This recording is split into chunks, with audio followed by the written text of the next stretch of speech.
back down and shut your trap. It's time for Keeping It Sports with M3. Are you ready? Are you ready? Well, I'll need some beer. Are you ready? You have to ask me nicely. Come on now, don't be bashful. Are you ready?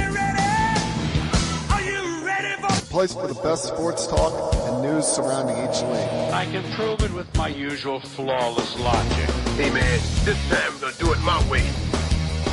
What's your name again? And now, here's your host, M3, Mike Rosansky. Coming to you from Cherry Hill, New Jersey. It's time for Keeping It Sports with M3, powered by the Connecticut School of Broadcasting. Boy, it's been a while since I've said that. Hello, everyone. I am, of course, Mike M3 Rosansky, coming to you here on this Monday, the 16th day of the month of September. Hope you're all having a great Monday afternoon. Hope you're all off to a great start to your week, whatever it is you may be doing at this given moment in time. Coming off a weekend in the NFL that was a lot of fun. I'm in a better vibe today considering my New York Jets won it yesterday, but give you some thoughts on that a little bit later on. Also going to mix in some thoughts on some things going on in baseball. Maybe could we see Shohei Ohtani pitching this year? Maybe.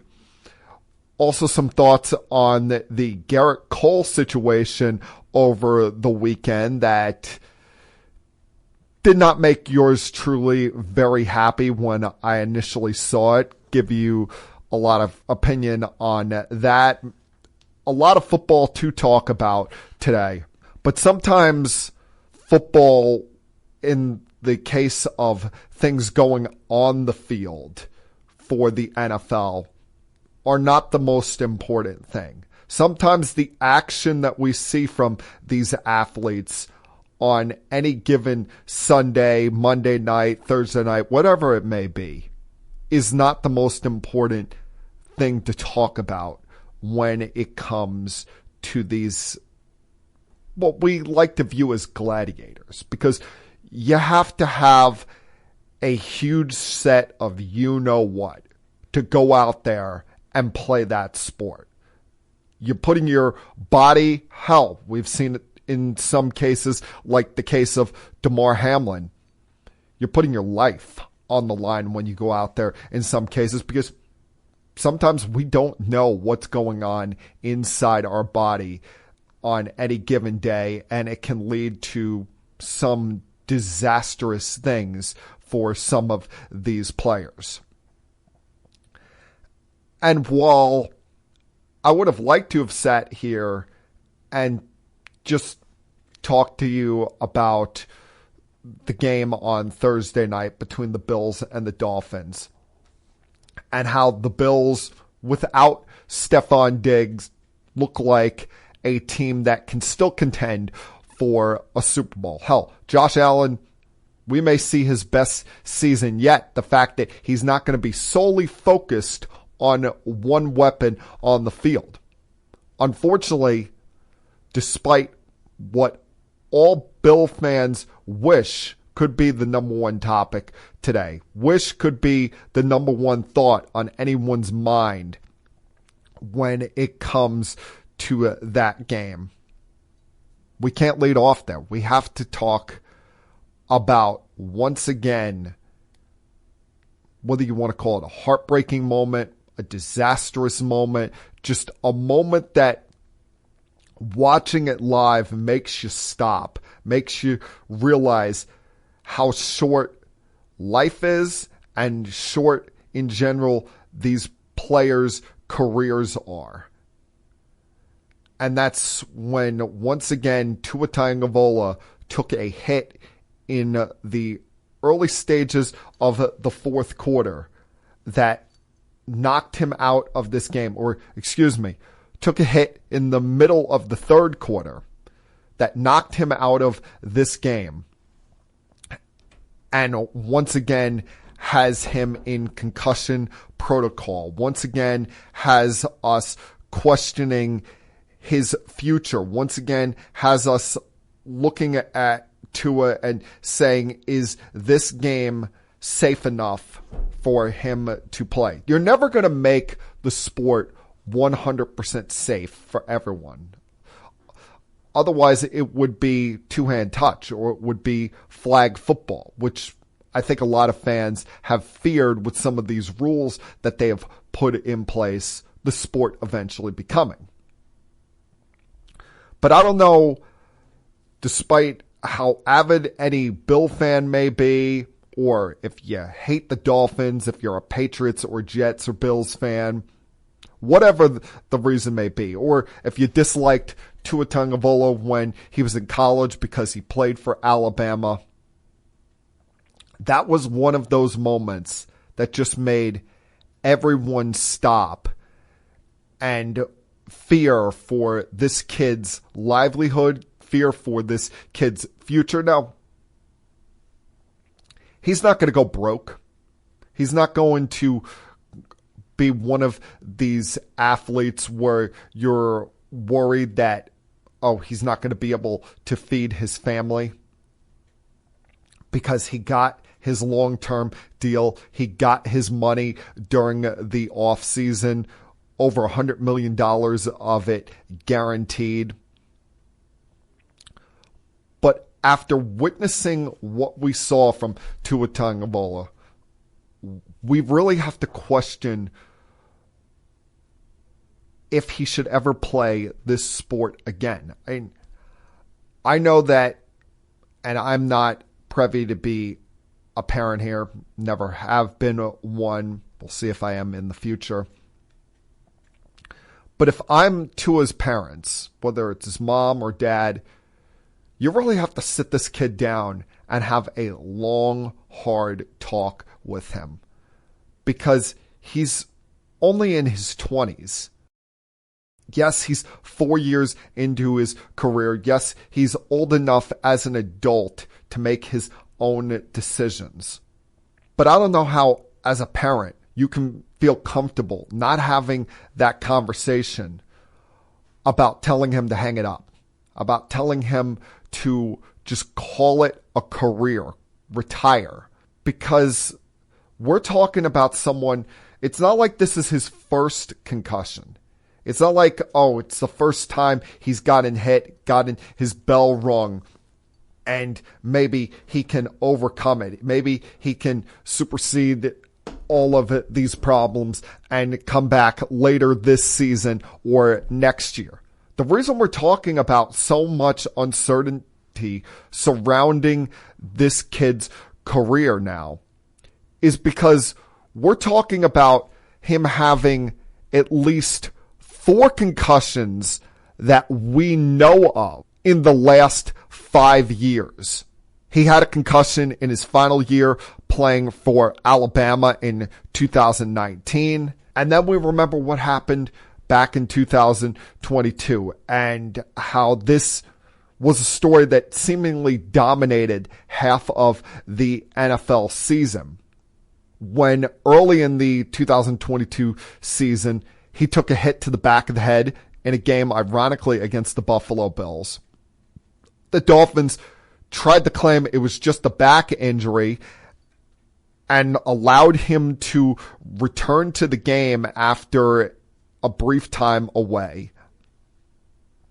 Then just a mere 4 days later, we saw him take another hit on Thursday Night Football against the Bengals, and you saw his hands cramp up in a fashion that still to this day, it has a haunting memory in the back of my brain. And I'm not even a Dolphins fan. I'm not even someone that roots for them, but I am a human being. I am someone that, despite there being teams in this sport that I dislike, whether it be the 3 division rivals of the New York Jets, whether it be the Dallas Cowboys, whether it be the current dynasty in this sport, the Kansas City Chiefs, I don't want to see any of these guys have these life-altering injuries. I don't want to see any of these guys have something where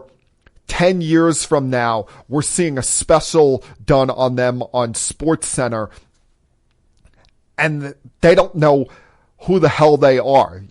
You have a conversation with them one day, everything seems fine. The next day you have a conversation with them and that they don't even remember that they had the talk with you the day prior.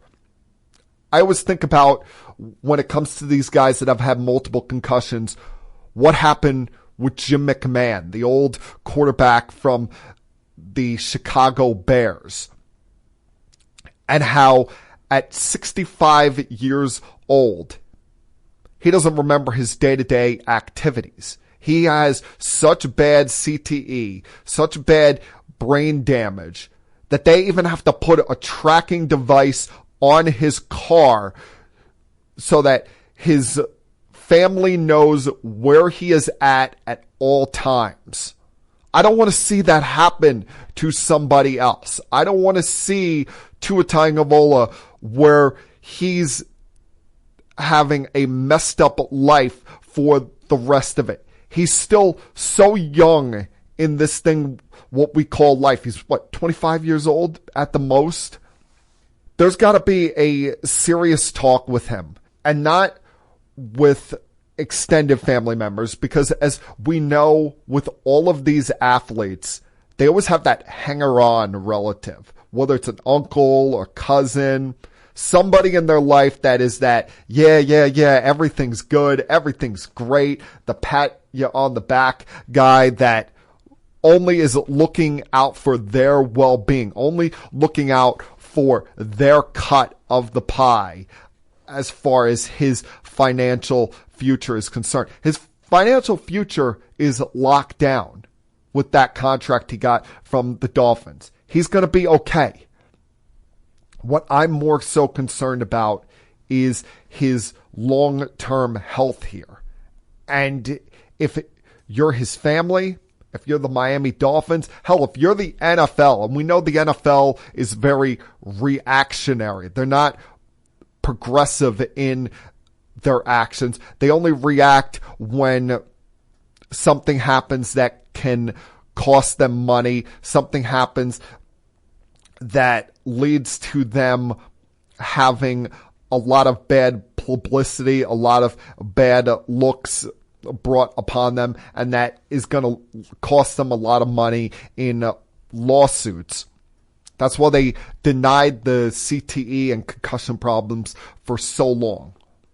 But this can't be just a Tua Tagovailoa decision on when he returns to playing and if he returns to playing. He's got to go through so many steps, go through so many different independent doctors that are not going to make decisions based on the Miami Dolphins' well-being, not make decisions on what the NFL thinks should be done. Someone's got to look this kid in the eye and have an honest conversation with him, his parents, his family. And listen, if he's able to come back and play without seriously putting a dent into his long-term future as far as his life is concerned, fine, so be it. Let him do that. But if this is going to cause even more irreparable brain damage, then he has to retire. And who am I to make a decision on someone's livelihood? But I don't want to see someone's life completely screwed up. They're a pro athlete for only a short amount of time. They're a professional football player for only a small chunk of this thing that we call life. Sometimes, you have to protect the athlete from themselves. And this is one of those occasions. This is one of those times. I know there's been so much conjecture on television, radio the last couple of days. Everybody weighing in their opinions, ex-teammates, current teammates, his head coach, Mike McDaniel, his college coach, Nick Saban. Everywhere you turn, you're going to find people talking about Tua Tagovailoa. I hope in every one of those cases, they're all saying this out of a place of care, a place of respect, and caring more so about the person rather than the football player. Tua's a very good player. He's become that answer that the Dolphins organization and their fan base had been seeking since Dan Marino retired, having that long-term option at the starting quarterback position. But if he can't stay healthy, what does that do for you? And what does it do for him if he continues to be at a risk to suffer a concussion every single time he steps on the field? I know it's very easy for some out there to probably say it can happen on any given play. But when it's happened to this guy more times than not, you really have to look at his long-term health, his long-term future, and protect the athlete from himself, protect his family from himself, and prevent another what would be disastrous situation of someone having long-term mental health problems just because they want to champ it out and think they can beat anything. Maybe this is one of those times where someone cannot beat the odds and we have to look at their life over their playing abilities. All right, going to take my first break of this podcast, but I got a lot to talk about today. Give you some thoughts on some of these teams that have gotten off to some slow starts in this regular season. Mixing some thoughts on the Jets and the Giants as we go along here. Some baseball as well. So a lot to get to over the next about 45 minutes here. Glad you guys could join me this week. And as I tell you guys each and every single week at this time, please sit back, relax, hell, put your feet up if you feel like it, and continue keeping it sports with M3. I'll be back.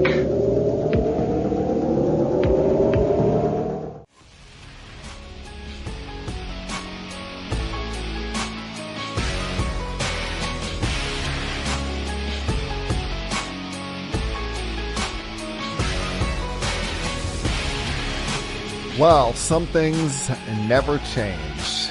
Was it about 8 months ago we were sitting here talking about a disastrous home loss for the Dallas Cowboys in which they never seemed competitive. And once again, yesterday in their home opener, they got their doors blown off. This time by the New Orleans Saints. The Saints, one of, I guess you can call them the early surprises on the season.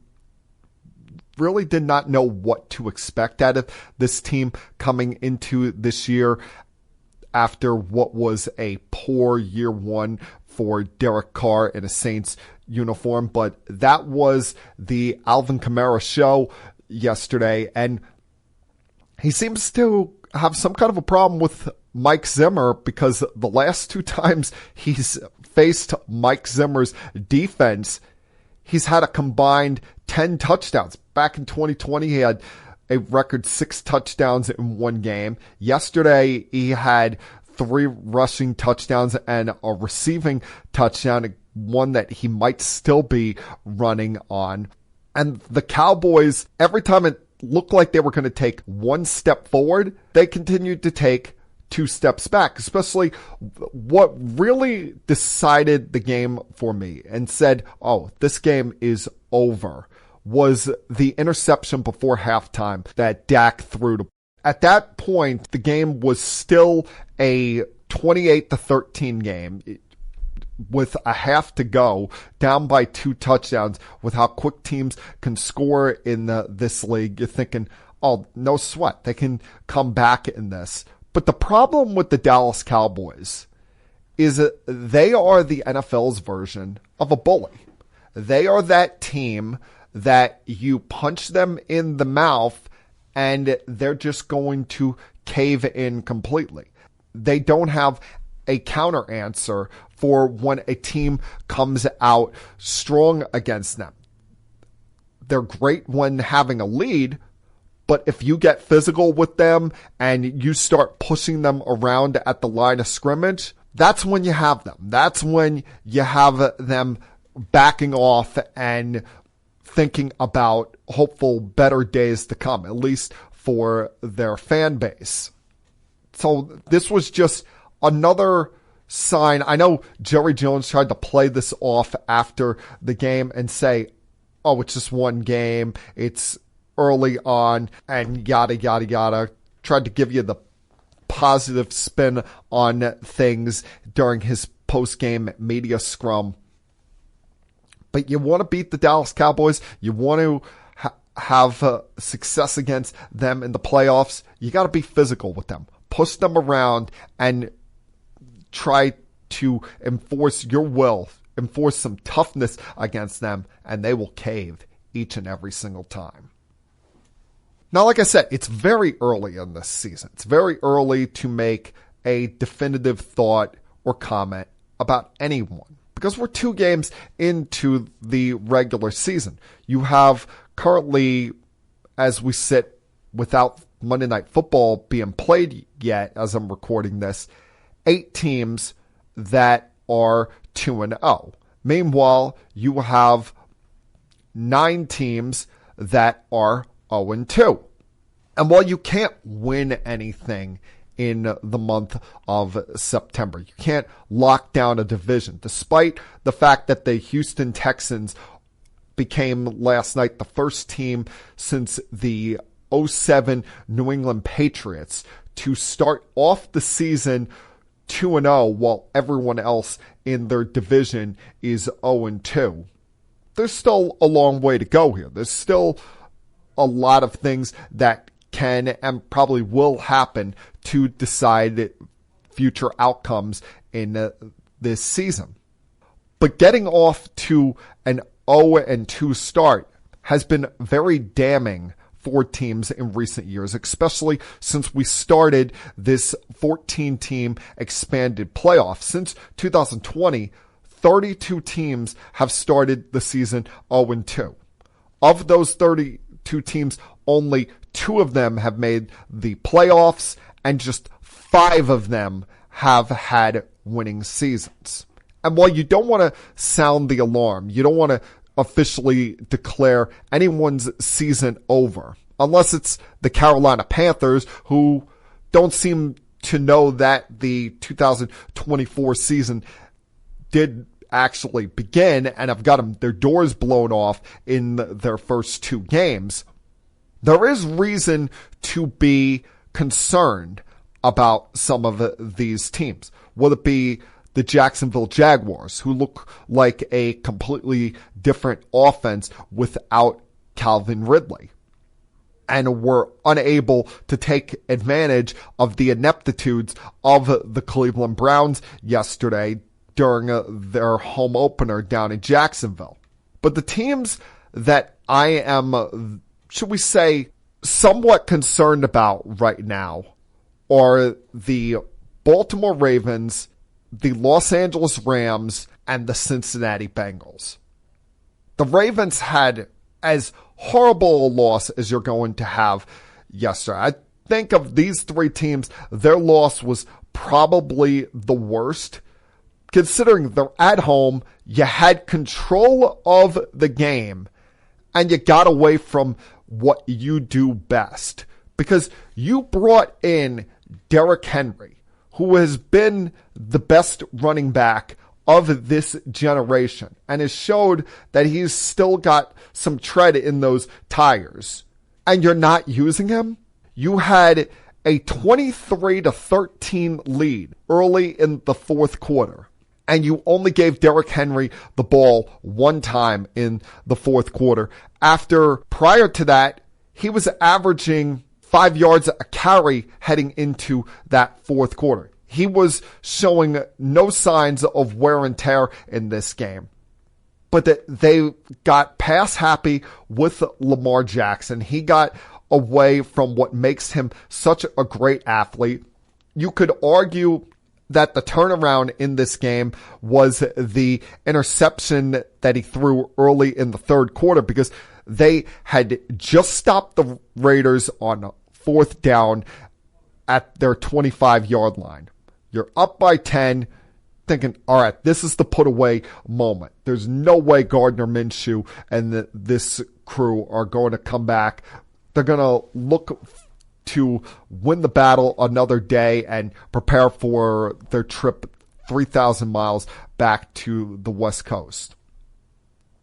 And instead, you gave them life. Instead, you gave them a reason to believe. And I'll keep saying this. The Ravens, they got away from what they do well, and that is running the football. That, and the fact that their defense has not had the greatest start to the season. They've allowed a league-leading 8 plays of 25 yards or more so far this year. And Lamar Jackson is only 1 of 9 on passes that are 20 yards or more. You have this great ground game. Use it. Build upon it. Put different schemes, gadgets, plays in there. Get creative with it as your defense continues to build up to speed in this season. But instead, you want to be something completely different than you are. The Rams have got to be sounding the alarm right now when you consider there is no team that is more beat up in the NFL after 2 weeks than they are. They had already lost Puka Nacua until probably the end of October due to his injury concerns with dealing with a sprained ligament in his knee that he was already dealing with going back to training camp. But in the last week, you put Nacua on the IR, along with 2 starting offensive linemen. And now on Sunday, to add insult to injury or injury to insult, whichever way you want to look at it, as you're getting smacked around by the Arizona Cardinals as, hey, Kyler Murray finally figured out that Marvin Harrison Jr. is on the field and that he is allowed to throw him the damn football.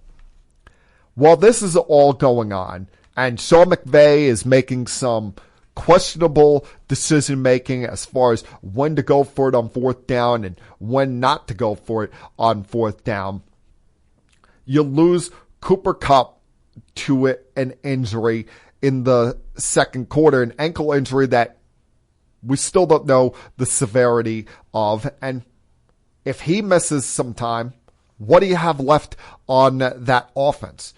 You're really not great at running the football. You're definitely not going to become a ground team now with the issues you have on that offensive line.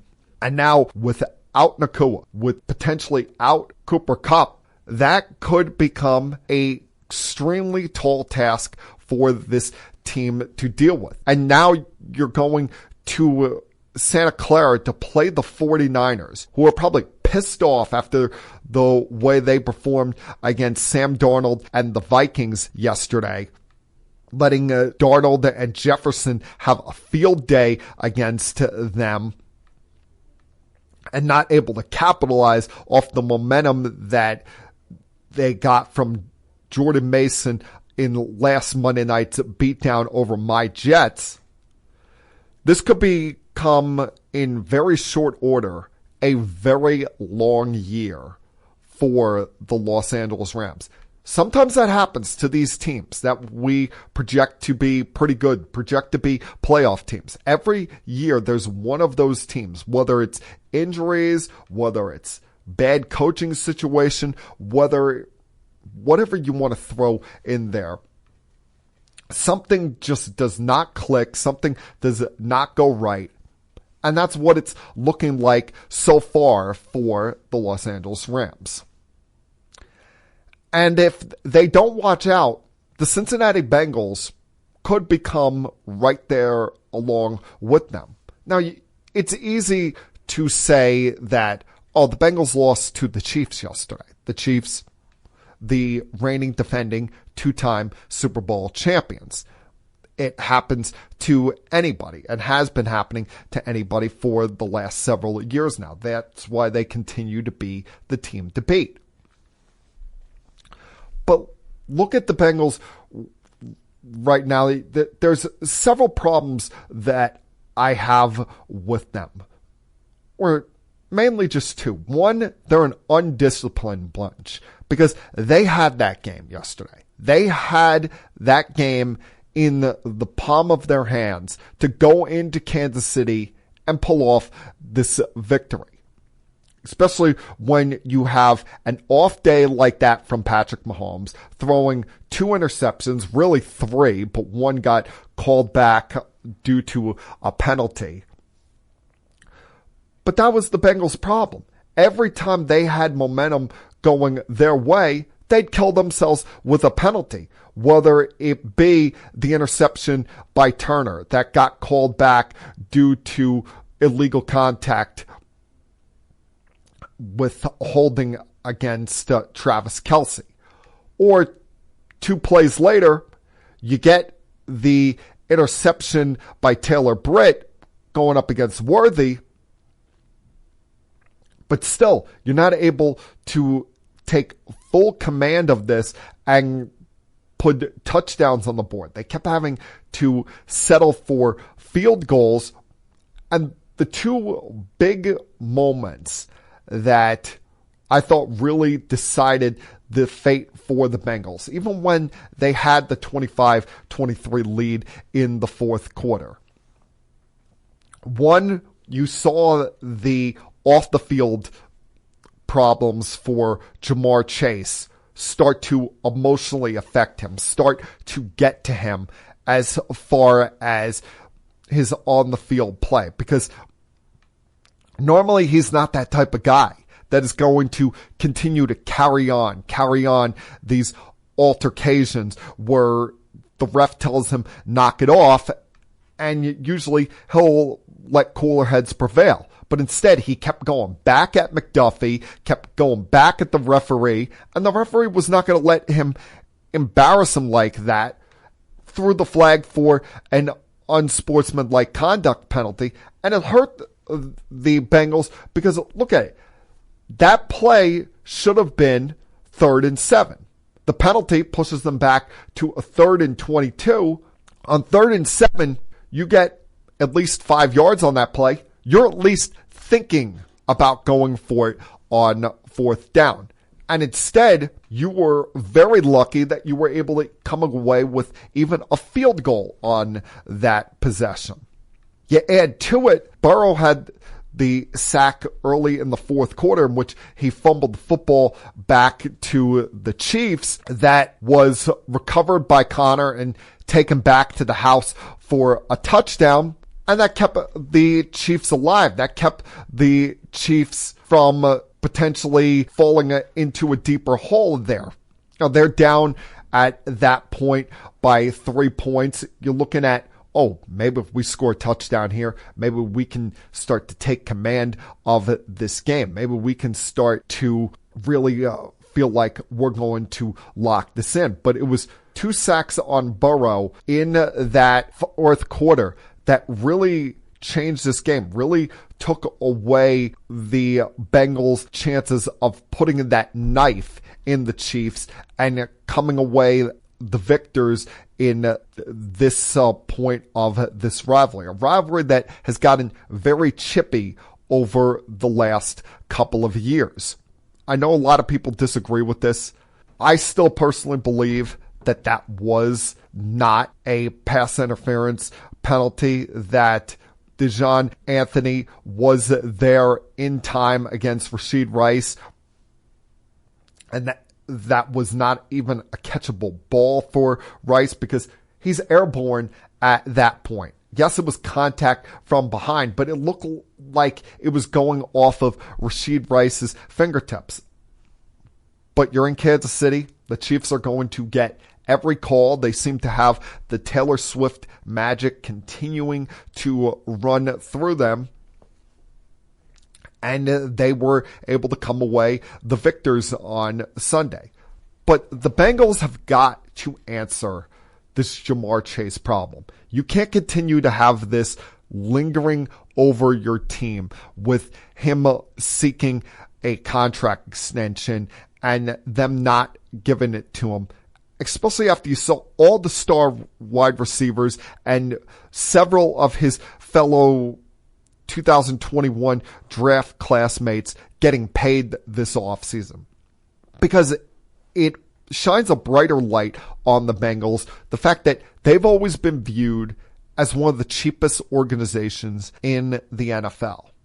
You're going to have free agents on the outside looking at this team and saying, well, they're not even going to pay their own guy. Why would they pay me? Why would that be somewhere I would consider going? So the Bengals front office, the Bengals hierarchy has got to get this solved. Otherwise, you're going to keep having these emotional outbursts by Jamar Chase, and you're going to affect yourself in the long and short-term future when it comes to signing potential free agents. I'll be back.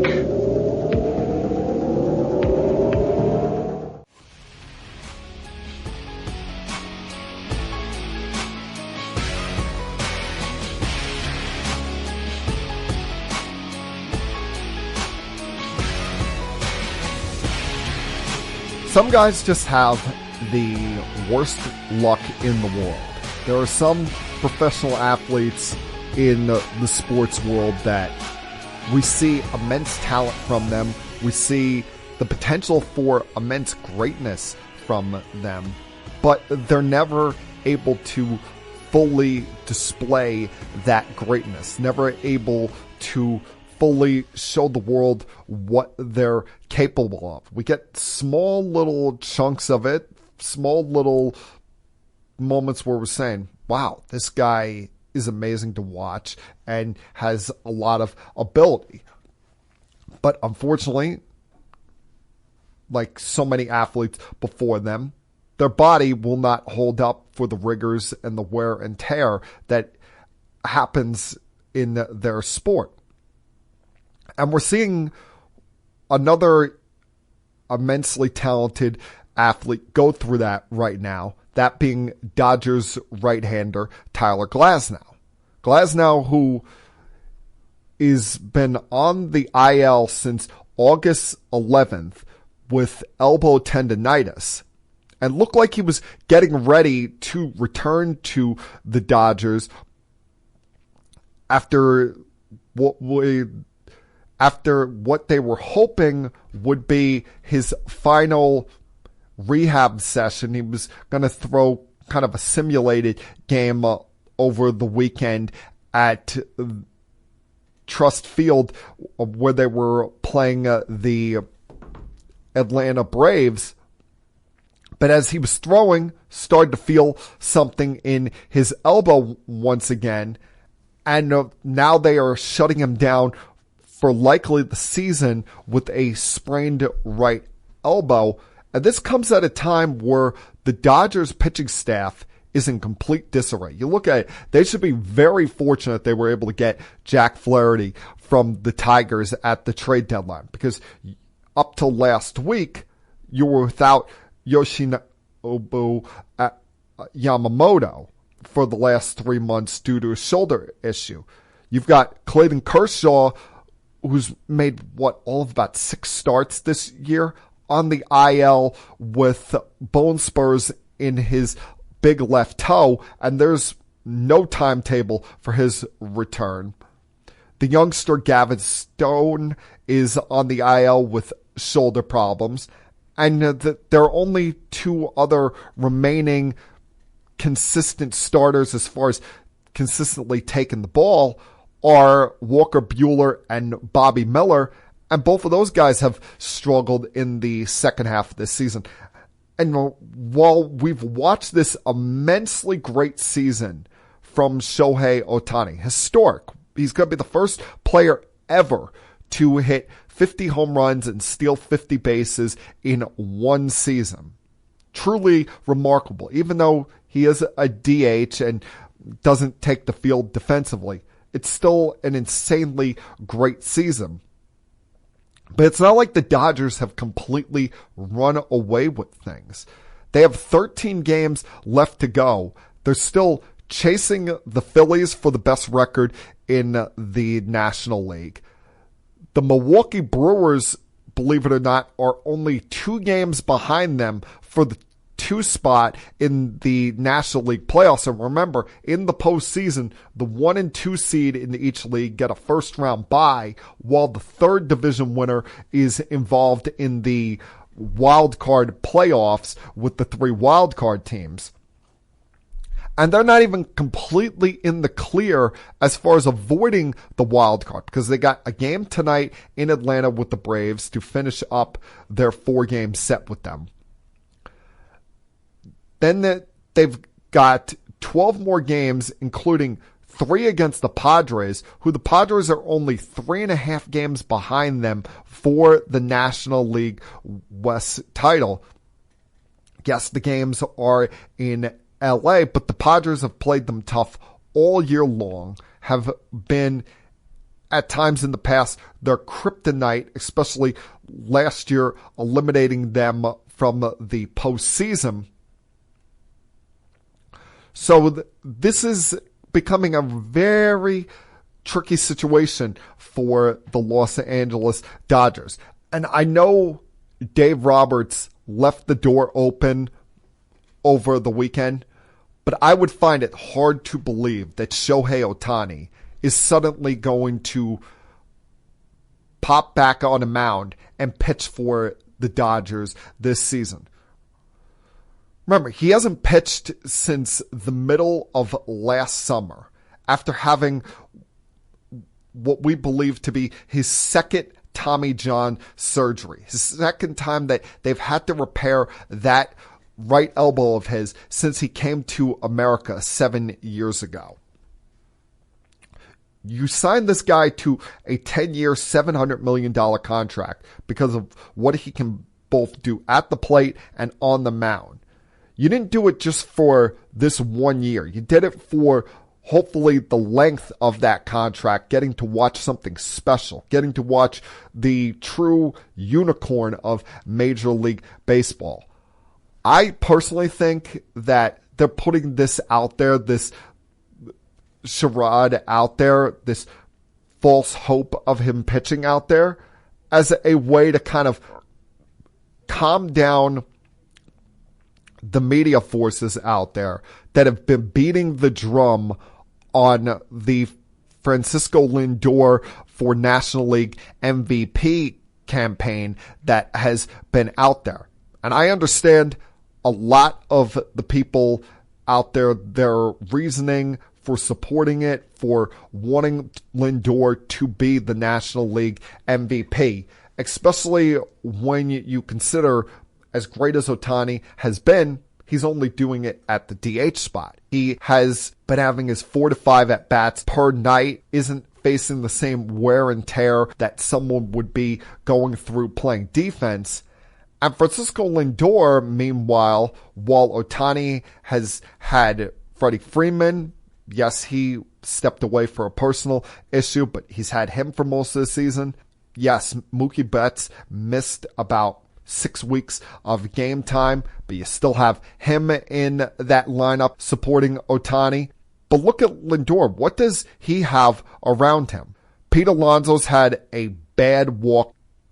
Francisco Alvarez has not been the same since he came off of the IL. Brandon Nimmo has been awful this second half. You're without Jeff McNeil. Really, your only consistent player outside of Lindor has been Mark Vientos.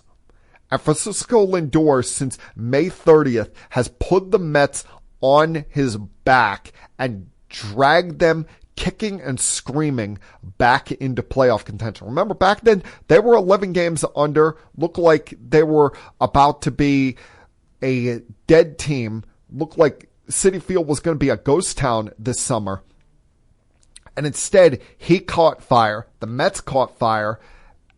He should have been on the National League All-Star team and has led this team to getting back to a place where right now they are in a dead heap tie with the Atlanta Braves for that third National League wildcard spot with 13 games left to go and a series between these two teams starting next Monday that is so vitally important for the Mets when you consider the Braves hold the tiebreaker for the regular season meetings between them, and there will be no tiebreaker games for that third wildcard spot. It will be based on head-to-head matchup.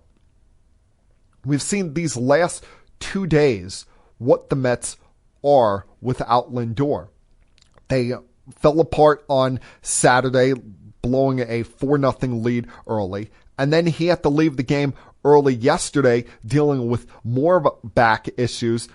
And this is coming on an important week where you've got a feisty little Nationals team coming in, followed by 4 more games against the Phillies. You need to have a 1-game lead over the Atlanta Braves heading into that series next weekend. And I don't know how they're going to do it without Lindor, with all of the inconsistencies they have in their lineup. You would think I'm in a great mood right now with the Jets winning yesterday, the Yankees winning 3 out of 4 against the Boston Red Sox, essentially putting the Red Sox out of their misery. I can't see them going on any kind of run here. 5 games out of the final wild card spot with about 12 games left to go. And even though the Yankees offense hasn't been producing as much as I would hope they would be in this last week, they've been taking the wins, scratching wins across, while the Orioles are struggling, losers of 7 of their last 10 games. Such a big home run by Judge on Friday night, not just for team momentum, but also he had gone 19 games without a home run. You wanted that to end, and he's going to catch fire here these last couple weeks. I don't think he's going to break his record, but he's going to be in the high 50s when it comes to his final home run total. The one issue I have from over this weekend with the Yankees is the nonsense that went on Saturday with Gerrit Cole. That came off as one of the softest moments I've ever seen from a starting pitcher in baseball.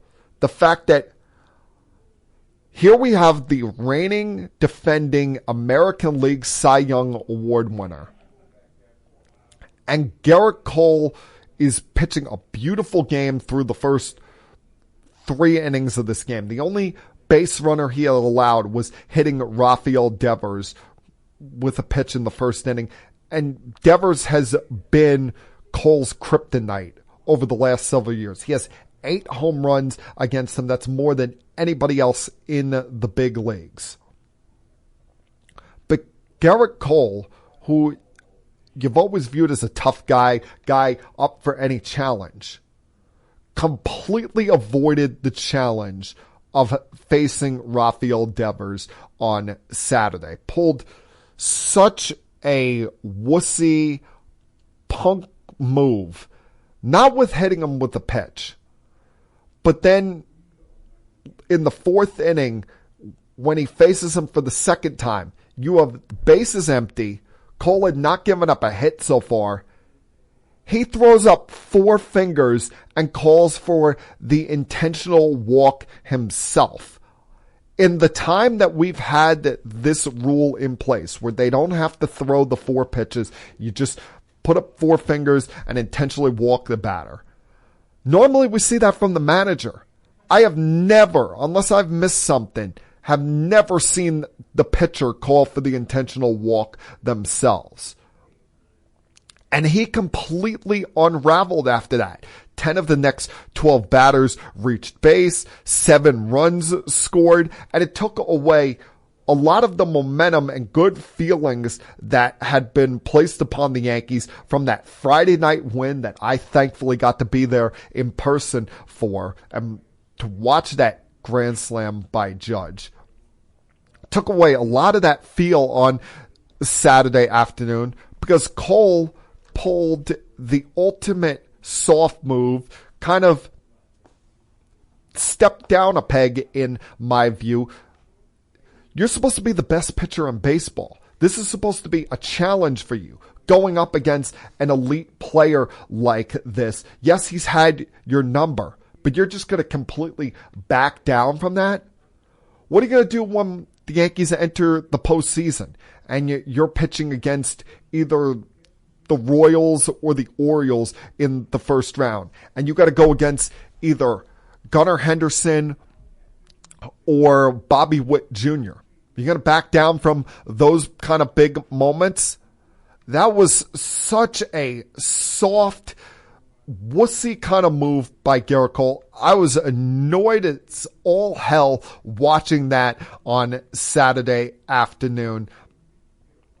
And the fact that Boone did not overrule him on that and tell him to challenge Devers. He let his past history against Devers get to him and negatively affect his pitching. And it remains to be seen now how this affects him going forward for the rest of this season and going into the playoffs, where you expect Cole to be your number one starter. But is he going to really just curl up in a ball like this in big moments and back down? Extremely disappointed in Cole's actions on Saturday afternoon. I'll be back.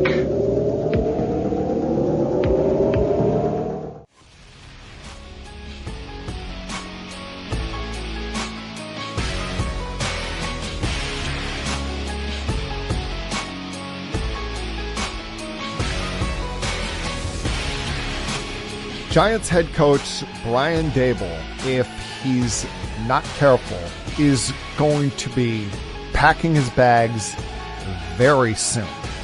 He is testing some extremely dangerous waters that not many coaches in this area get to survive.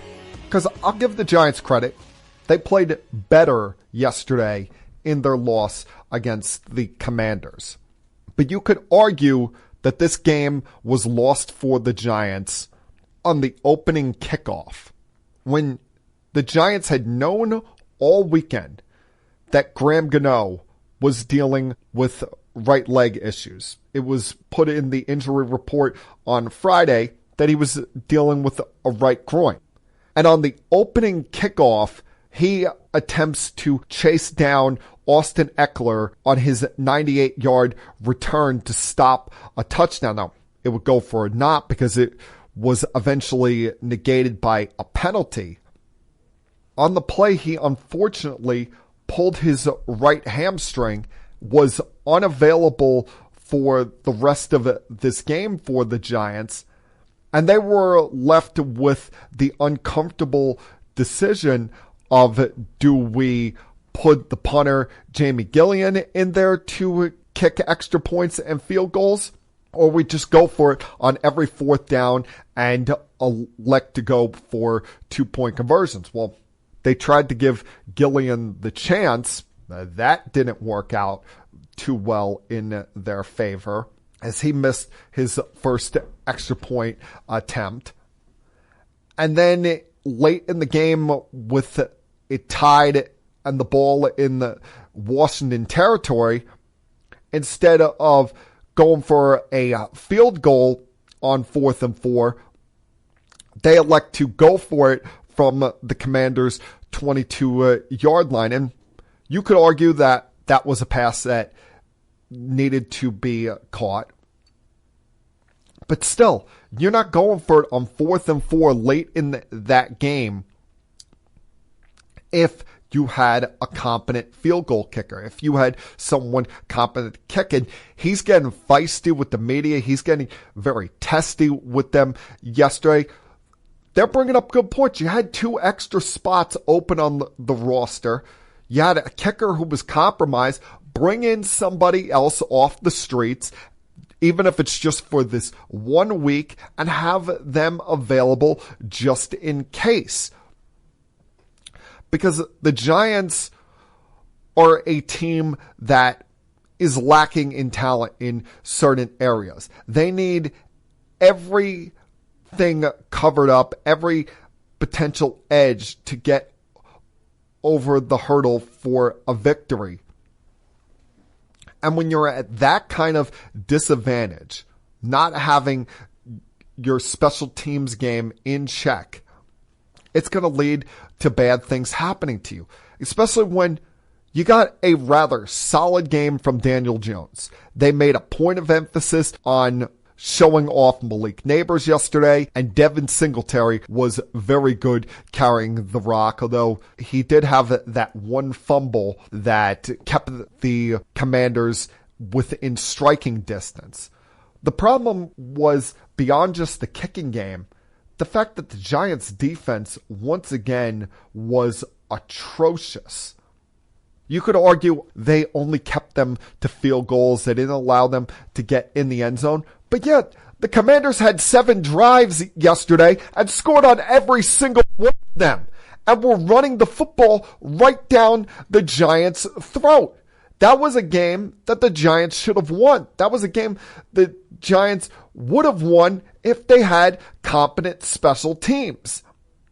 But once again, they continued to shoot themselves in the foot, whether it be this case management or in the case of the defense, letting Daniels have his way and him and Brian Robinson continuously running it right down their throat. This was supposed to be your get on the board win for this season, because now things could start to pile up on you. The Browns look like they might have gotten things a little bit going yesterday with their first victory of the season. They look at the Giants as a somewhat wounded 0-2 team coming in this week. They're licking their chops. If you don't get the win there, you come right back and play the Dallas Cowboys on Thursday night.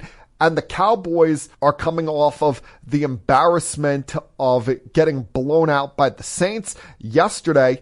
This season, well, I said earlier, you can't win anything in September, but this season could spiral out of control for the Giants in the month of September. Even with some winnable games after that coming up, especially against the Carolina Panthers, and then another meeting with the Commanders at home, you can't let this spiral completely out of control. Brian Daboll had a chance to take control of this situation. And while I still think he is a very good coach, he could be packing his bags very quickly. If this turns into a 2-15 season after last year's 6-11 season, following what was a playoff year in their first year, there's no more rebuilding. There's no more continuing to build this team up. You were looked upon these last 2 years to be at least competent. And right now, you look anything but competent. Now, you could say I'm a harsh grader. You could say that I'm always glass half empty guy. But the Jets were very fortunate to come away with a victory yesterday against the Tennessee Titans, who may have the worst quarterback situation going in the NFL right now. Will Levis is clearly not an NFL quarterback. Yes, he's big, physical, can run the football, but he has probably the worst decision-making in the NFL. The Titans were seemingly having their way with the New York Jets. The Jets were not stopping the Titans' ground game in that first half. They were getting bullied at the line of scrimmage, getting pushed around by that Titans offensive line. And just when it looked like maybe the Titans could go in for an early kill shot, maybe set some negative vibes for the Jets early on, they get the gift that keeps on giving with that fumble by Will Levis, where for some reason, as he's going to the ground, he decides to throw the football backwards and pretty much hand it right back to the Jets. Now, they wouldn't come away with points there, but that looked like it was going to be a spot where, at minimum, the Titans were going to go up 10-0 against the Jets, possibly even 14-0. And then with how this defense has not played well these first two games, the offense has been somewhat meh in the first half of this game. They were given two very good, very quick early gifts by Will Levis with that fumble and then the interception that he threw to Eccles that allowed the Jets to finally start to get some momentum, started to get going on offense. Rodgers looked like he was getting more comfortable in this offense with these weapons. And you could see that they're not yet ready to fully pull the training wheels off of Mike Williams. He was barely a participant in this game. That's why they really dominated with the two running backs. You know what you're going to get out of Breece Hall. But this kid, Braylon Allen, who is the youngest player in the league, had a hello NFL game for himself yesterday. But really was a spark plug at a time that they needed it. When you're not getting a lot out of Allen Lazard, when your defense is not able to stop their ground game, and how they're double teaming Gerrit Wilson on almost every play except for that one nice pass that Rodgers threw to Gerrit Wilson that was, in my mind, the biggest play of the game, because it looked like the Jets might have a 3-and-out there. We're going to turn the football back over after having just allowed the Titans to retie the game up. That deep pass to Wilson put the Jets in good field position to later set up Allen's second touchdown of the day. Now, there were a lot of things that you come away from this game as a Jet fan unhappy with. All of the penalties, once again. How this team completely seemed undisciplined and was continuing to commit stupid penalties like horse collar penalties as guys were going to the sidelines, or offside penalties, or giving the Titans extra plays on the field just when it seemed like they were going to punt away the football. And that I blame on the head coach. But the biggest negative I come away from this game with is the injuries that they're now dealing with on defense. I don't know how bad the CJ Mosley foot injury is, but that is a disastrous injury, losing Jermaine Johnson for likely the season to an Achilles injury.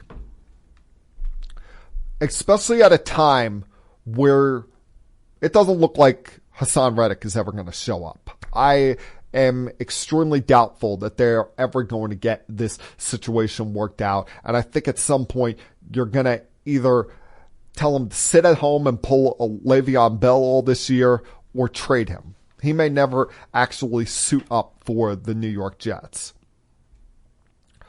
But you wanted Will McDonald to kind of be a depth piece, be that secondary piece as far as edge rushing is concerned. Not to step in and be a replacement for Jermaine Johnson. And that's what McDonald is now going to have to be and gonna have to step up big time on a short week. Now, he did it once in a small sample size, getting 3 sacks yesterday.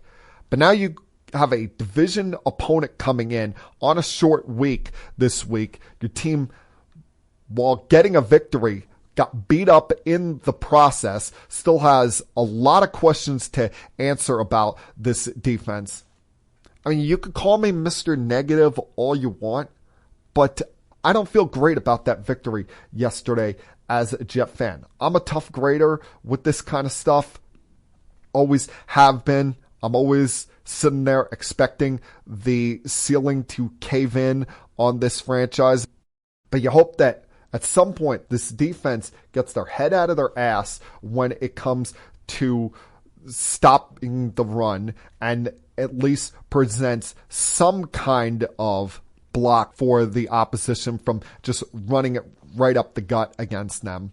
And that you get Mike Williams more integrated with this offense, because as Aaron Rodgers gets more comfortable and starts to shake off more of the rust, I think this will become a more competent team. But they're not going to be able to battle back each and every single week, because you're not going to be playing Will Levis each and every single week. At some point, you'd like this team to be playing with an early lead, that defense to pin their ears back and show that they are as good a unit as they say they are, and not what some people are viewing an overrated bunch as we sit here today with the Jets 1-1 on the season. I should be happy, but I'm very blah about that victory yesterday.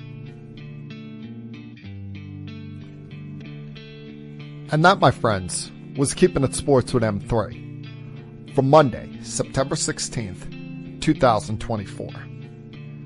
Everyone, please have a great night. Have a fun, safe, happy, healthy week. You get one life, people, so you might as well try to live it up. And I'll talk to you guys again, same time next week.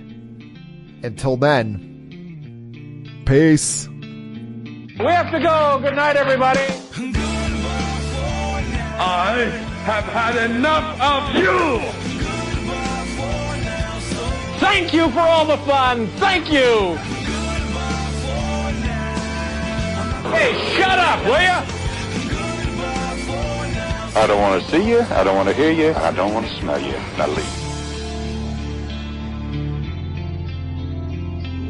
I'll be back.